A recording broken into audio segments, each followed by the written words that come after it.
So sometimes people start asking me, how did I change? How did I start to modify my behavior? How did I stop lying?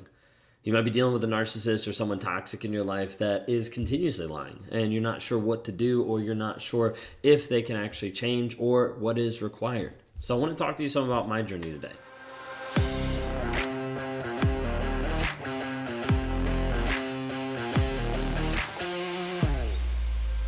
If you guys are new here, my name is Ben Taylor. I'm a self-aware narcissist on this channel to provide awareness, growth, healing, change, and development. I'm the founder of Raw Motivations, the creator of the NARC app, and your guide in the 45-day Clarity Challenge you can access at claritychallenge.net. If you like what you see here talking about narcissism, narcissistic abuse, my journey in narcissism, then please subscribe. Hit that notification so you can learn more about it. We've had a lot of people that said the channel is really helpful and really understanding of a lot of aspects of narcissism to paint a picture, to be able to provide you clarity in the confusion and the crazy making that you've had to endure. I know I've talked some before about one of the ground levels is journaling and getting to that place. And if you don't know, I want to announce that we do have a journal that is out. It's called From Fantasy to Reality. It's a way to be able to start working through the toxicity that you've had to deal with over 100 prompts inside to be able to help you start to think through what is actually true, what is actually the reality. We also have our second journal that's out as well. It's a little shiny there. We've got the matte version coming, but the second journal that's out as well, called From Regret to Gratitude. And you can get both of those at rawmotivation.com/books. Be able to check those out. Great guides to be able to help you in your healing journey moving forward. So how does anyone make changes? Your narcissist might say that they're going to make changes. They might say, well, this is going to happen, but it doesn't. Typically, when we talk about narcissists, they're always composed of lies. Like they're composed of just lie after lie after lie and a false sense of reality, a mask that they hide behind, like everything, and you can't figure out what's actually there. So I want to talk to you a little bit about my journey of lies and my journey to truth. Part of it was I grew up in an environment where I got to a place where I started to lie all the time. It was the norm. But people didn't realize that it was the norm. For me, it ended up being something where I had to conform to the environment that I was put in so I would either not get in trouble, that I would feel better about myself, that I would look better to everybody else. But the goal was conform so that I could be the person that I was supposed to be. As a result, developing that mask and conforming for the image that I was supposed to have. I was supposed to look or be a part of the scene more than I was to actually show up in the way that I needed to. So I would put on a mask. I would hide. I would pretend to be someone that I wasn't. Or I'd lie to myself, making myself think that I was that person when I actually wasn't. Now, in order to accomplish this growing up, I had to get to the place where I was a very, very bad liar. Now, what I mean by that is not that I was awful at lying, but I gave the appearance that I was awful at lying. So as a result, every time I lied, there would be this kind of like smirk, or there would just be this smile or this like guilty face in one sense, people would call it, and I would never be able to get away with the lies. But what happened is I started to realize that if I do this, I get caught in this lie. Let me go ahead and do this all the time so I'm always caught in the lies, and then when I need the lie, just switch it.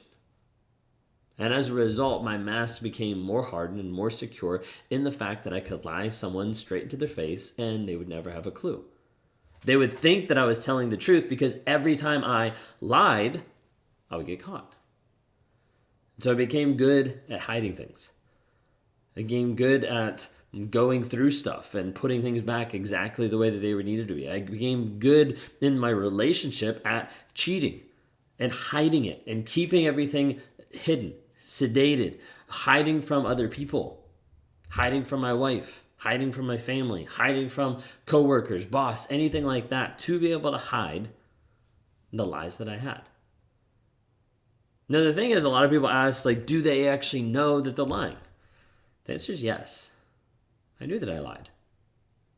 I knew that I lied to other people. I knew that I wasn't telling the truth to the people in my life. I knew I wasn't telling the truth to my wife because I was cheating on her. I knew I wasn't telling the truth to my parents, to my family, because I was telling them a completely different version of the person that I actually was inside. But I didn't care about that. All I cared about was how I felt in the moment, what I got, what I felt entitled to, who I felt entitled to. And as a result, I continued to keep the act and continue to lie over and over and over again because I did not care. Some of you are with a person today who does not care enough to actually change. And I don't mean it doesn't care enough to change for you, doesn't care enough about themselves to change for themselves. And as a result, you're just an afterthought. I showed by my actions that I didn't care enough to change because I didn't even try. Had little spurts of trying, but nothing that actually said, I'm committed to this and I'm actually going to try and put forth the effort to do what is required to change. So as a result, I just justified it. I just changed it in my mind. I justify it to be able to say, I'm a good person. It's not that big a deal. I come home at night, I provide.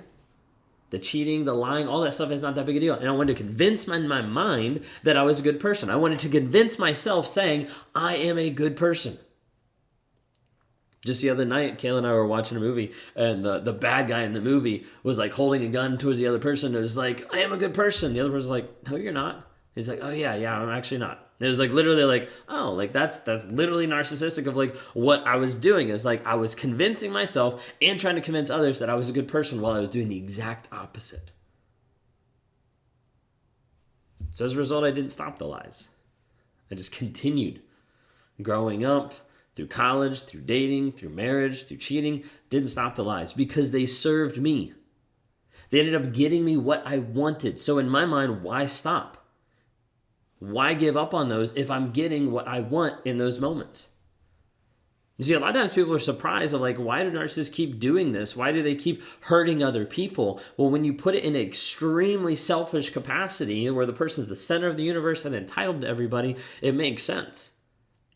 It's not right. It's not good by any means, but I'm saying like the logic piece makes sense. If I'm entitled to everything and if I lie and I get what I want, why would I not do that? That whole selfish piece.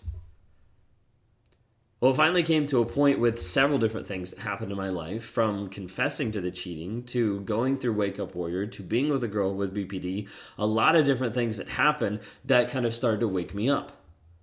One of the biggest things that did help wake me up was going through Wake Up Warrior, the 30-day challenge. We've got a link on my website if you're interested in taking a look at that, and we also run things similar with the Clarity Challenge for survivors. But for me, as a narcissist, going through that group, Wake Up Warriors, started to awaken in me the lies that I actually had in my own life. Not the lies that I was telling other people. I already knew that those existed, but the lies that I was telling myself. The lies that I convinced myself that I was a good person, even though I wasn't. Even though I wasn't demonstrating or acting upon that. I was just saying that. The lies that I would tell between myself and God. Saying, I'm good. I don't need you. This isn't me. I'm not doing anything bad. I'm not hurting anyone.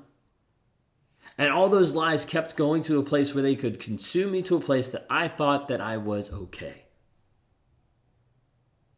I didn't know the lies that I had at that point. I didn't know the depths of the lies. And day by day, I continued to unearth the stories that I tell myself to be able to actually rewire my mindset to the truth.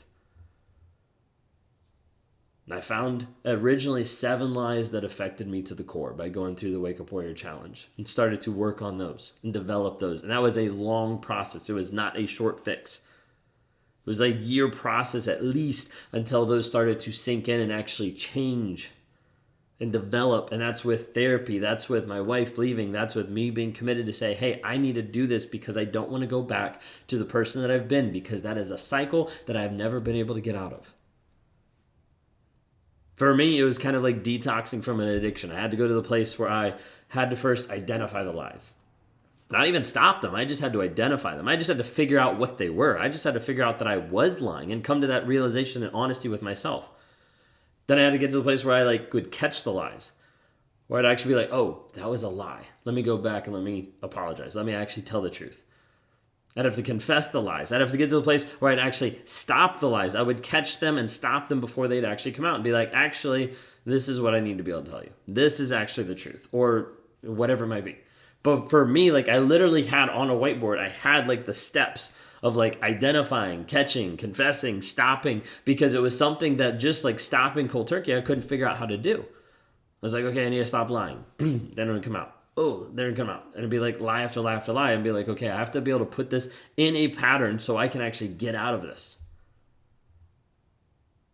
If a person wants to change, narcissist, toxic, healthy, survivor, victim, thriver, whoever they are, if a person wants to change, they have to come to the realization of the truth. For me, showing up as a coward, and for me showing up as a cheater, and for me showing up as a narcissistic asshole, I had to come to the place that I had to stop fucking lying and actually own my truth. You see, until a person actually is willing to own their truth, then nothing is going to change. Until I'm actually willing to own who I am, the things that I've done, there's no groundwork, there's no foundation for me to move forward to be the person that I'm called to be. And that's the problem with the majority of narcissists, is they're unwilling to actually face the truth and deal with the lies and to stop fucking lying. And as a result, they stay the same. So I normally say narcissists are incapable of change. Yes, that's true. Narcissists are incapable of change if they are unwilling to embrace truth. This is where things get a little similar. Some people don't like this. Narcissist and a victim are very similar in the aspects of running from truth. A narcissist does not want to approach and embrace truth because of what it reveals about themselves. And a victim typically does not want to embrace truth because of the pain that it reveals. And as a result, they stay stuck. I was talking to someone this past week in a one-on-one, and they couldn't get past that mindset. But I need to know, but I need to figure out, but I need to do this. And all that stuff makes sense. And we can teach and we can help and we can move people so far. But until you get to the place of saying, this is what happened, this is the truth, now let's focus on you, you'll stay stuck forever. I don't want you to stay stuck. I want you to be able to be free from the toxicity that you've had to endure, and I want you to reach out for help. You can do that by going to rawmotivations.com. You can click one-on-ones. We'd love to be able to speak with you. You can start off with our 7-day challenge. Go to escapetoxicity.com. The 7-day challenge to healing, and start that process. It is a process. There's no quick fix. Many of the people who think that there's a quick fix of healing from narcissism are the ones that are still in it years later, because they haven't done what's required to actually grow, to heal, to change. And that is in your power to do so. And I'd invite you to start taking the time, money, and energy and investing into you, because that's the main thing you can do, the main thing you can change to grow yourself.